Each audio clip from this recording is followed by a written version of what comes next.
Hey guys, so last time that I stopped filming was, for me personally, I think 2 days ago. So instead of editing, I'm gonna go ahead and keep going on this project. Last episode I couldn't figure out how to get these guys off. I've since talked to someone who knew what they were doing, and he told me this doesn't need to come off at all, that I can still get this intake manifold off, and I just needed to find all the bolts, so you can't even see it. There's one under there which is super tricky to get to, and one in here which again you can't see, and it's also pretty tricky to get to, but I have gotten them off, so let's go ahead and see what's behind this thing.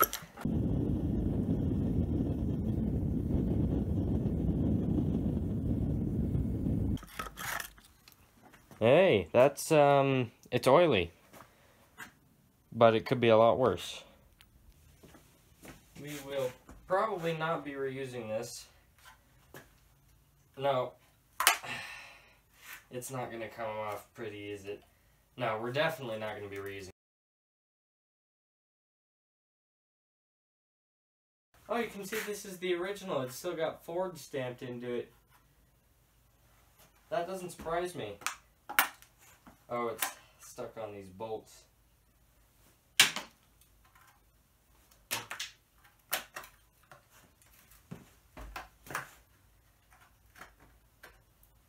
Oh yeah, look at that.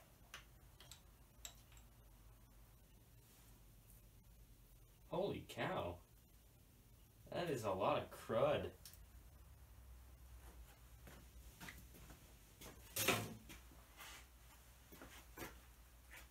Oh, look at how this gasket is so brittle, dude. I wasn't doing anything anyways. Oh, this is an exciting moment. I have to get all these guys out. I'll make sure to know which ones came from where.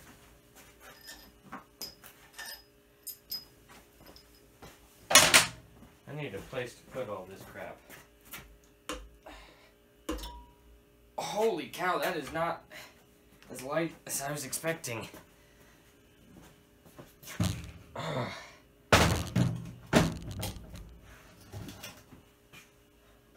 Okay. It looks really dirty, but it looks pretty healthy. Everything is where it's supposed to be. There's no dents or anything. I'm not gonna touch the camera, but same thing with the pistons. Super crusty, but everything looks pretty good. Alright, well, let's get the other side off.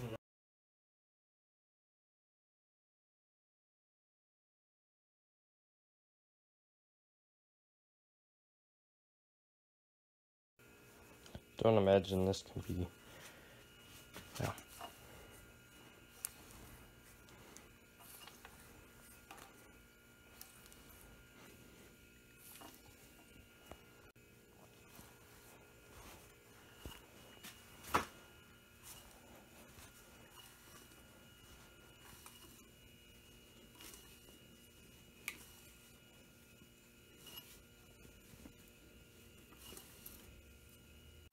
So I figured out something kind of funky. You can't see it. But apparently, these valves that I just cleared out, you can see all the crud, go straight from the exhaust. I have to wonder if maybe that's how the EGR is done on this one. Because these here, these ports are all intake. Obviously these are the exhaust ports. Pretty sure these are coolant. And it's possible that these are oil, but it's not, because if you look down it goes clear through to the other side, and you can see the valve down there. So I think that's what that is, because again it runs up into the intake here, which I think just has some channels to the EGR. Maybe I shouldn't have unplugged it. Okay, that just about does it. I'm puzzled. Why the heck is there oil in the intake? I still think that this might be like a little pan for each jar, which, because I've neglected to mention it before, comes out. Oh, yeah, that's what it is. That's why there's oil everywhere.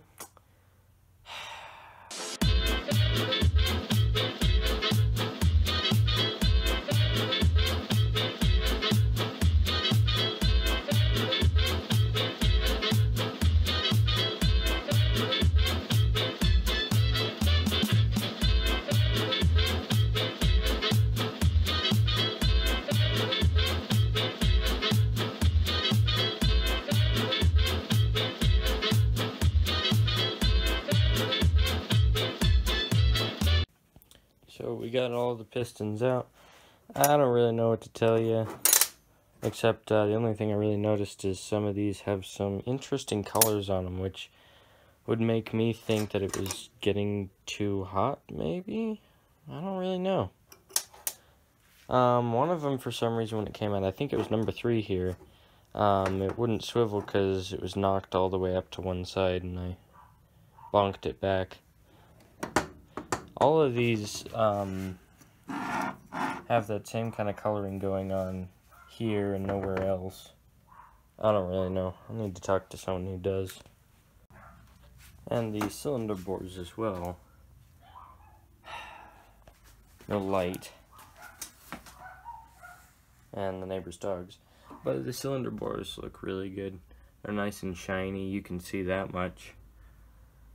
Not really too much wear. Not too much pitting.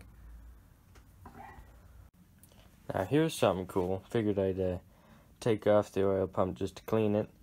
Look at how it works. It's hard to rotate because it's so oily. It's basically like a rotary engine. It's pretty cool.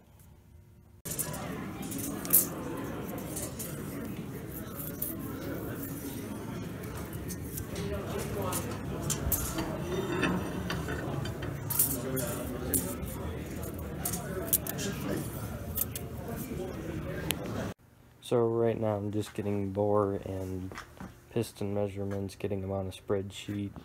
So when I get back to Warren Tech, I can check and see if we're within tolerance or not, and if I can put the piston rings in.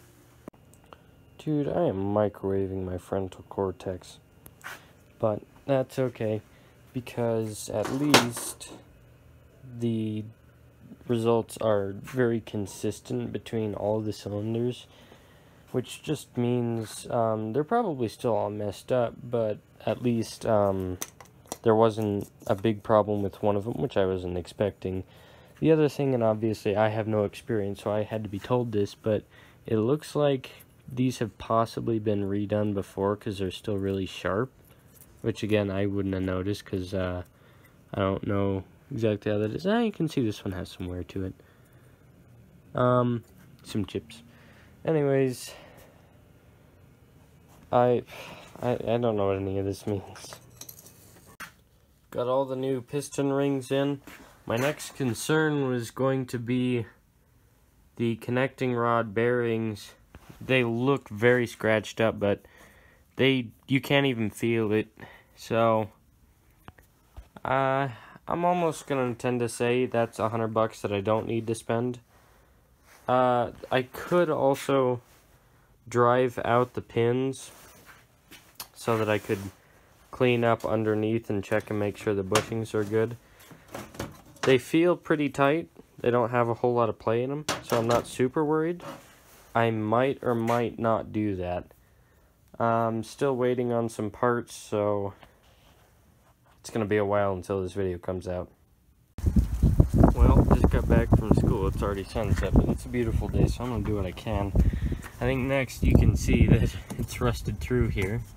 And so I want to get all this plastic crap out so that we can not only weld that hole back, I don't like this plastic stuff in general. I'll keep the mats around to protect the metal, but I want that stuff gone. You know, considering how old it is, that's not too horribly bad, but oh, that's the other reason I want this stuff out. This plastic will trap moisture, so if there's anything in there, it'll just... That's why there's only patches of rust and everything else is fine. Okay, this is getting ridiculous. How do you manage to get a lighter under the insulation that's under the floor mat? Okay, first of all, that looks much better. I still need to clean it up. This side doesn't look quite too bad, as you can see. At least it's not rusting, but the paint is still peeling, and it's still ridiculously dirty. So I think I'll just vacuum it out and hope for the best. So upon closer inspection, it looks like pretty much everything is good, but this floor section there's not much left. It's mostly rust. I'm also not, oh, the light is just so bad. I'm not a huge fan of that, but I don't know if I'm gonna fix it. Yeah, the other side looks much better. It looks like we'll just have to patch it rather than replacing the whole thing. Because obviously it's still pretty rusty, but it's a lot more solid. The only stuff I'm seeing that's really bad is right along here. So I've got it all cleaned up on this side. You can see the original primer, and it's not too bad. It looks like all the rot was really over here. Everything else is fine and solid, even though for some reason there's a little bit over here, but it didn't eat through anything. So it looks like we can just take out some of this and patch it up. But of course the other side's another story, where I don't know, this all is pretty flimsy. The whole thing might have to be replaced. This, yeah, that's no good. And obviously this frame rail on both sides, well, I guess it's not a frame rail, whatever it is, on both sides seems to be fine, which is good because can probably just get something, or get all that was on here off and then put something entirely new back on. The air quality in here is not great right now. I still need to get all of this off, but I might just leave that for now because it's not too bad. So I've got everything all cleaned up. I got all the paint off of this too. Starting to get ready. Starting to cut out the holes where we're going to replace stuff. It looks like on this one we should be able to just patch them both up. Up here it went a little bit further than I was expecting. Overall though, not too horribly bad. And I've also chipped away all of the putty that they put in through here, and there's not much left, but fortunately we can probably just take this off and do what was already done, weld a piece on here and then bend it over and weld it again down here. Shouldn't be too hard. There we go. That looks much better. Yeah, I already have my preparation stuff going. Anyways, I don't know why I left the seatbelt here. It fits perfectly. Well, not perfectly, but it'll do great. Almost ready to start marking out, except it won't sit perfectly in place because up here it's folded down a bit. So I think I'll just cut in there and then it should be able to fit perfectly and we can get it going. How the heck did it get down to here? Yeah, it's UPS, we don't question that.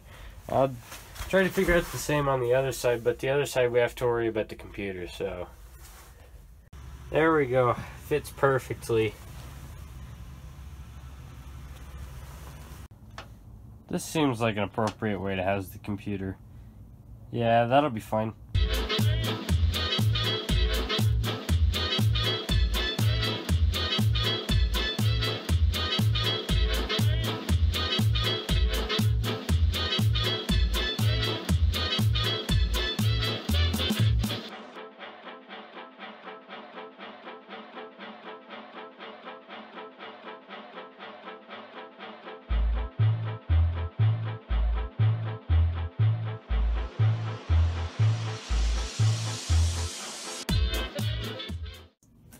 So I've been trying to chisel up these spot welds. You can see like right here, and right here. And there's one here and here.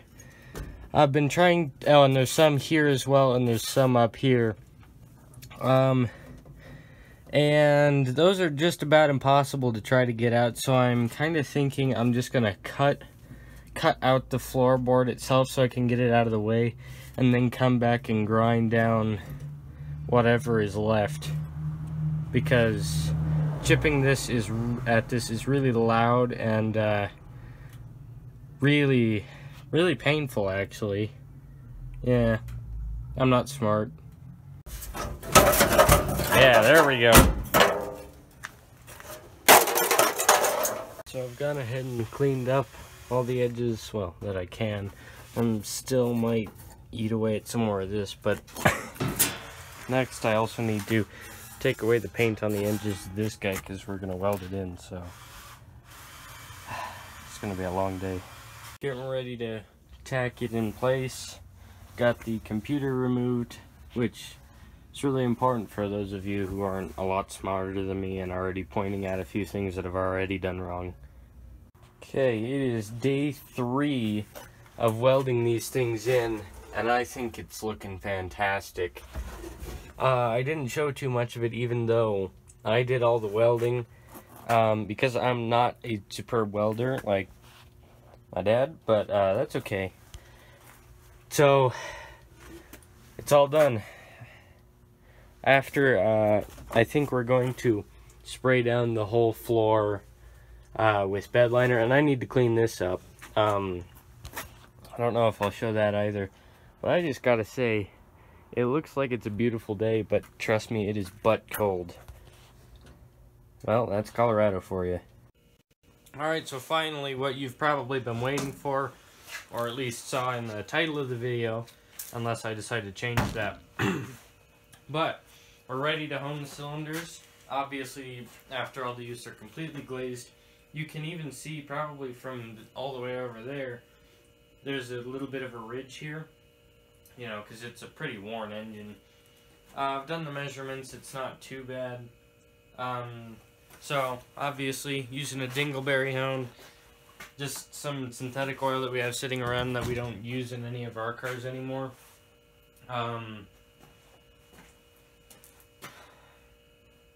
I need to be able to do it right to get that, you know, 60-degree angle, but other than that, there isn't too much to it.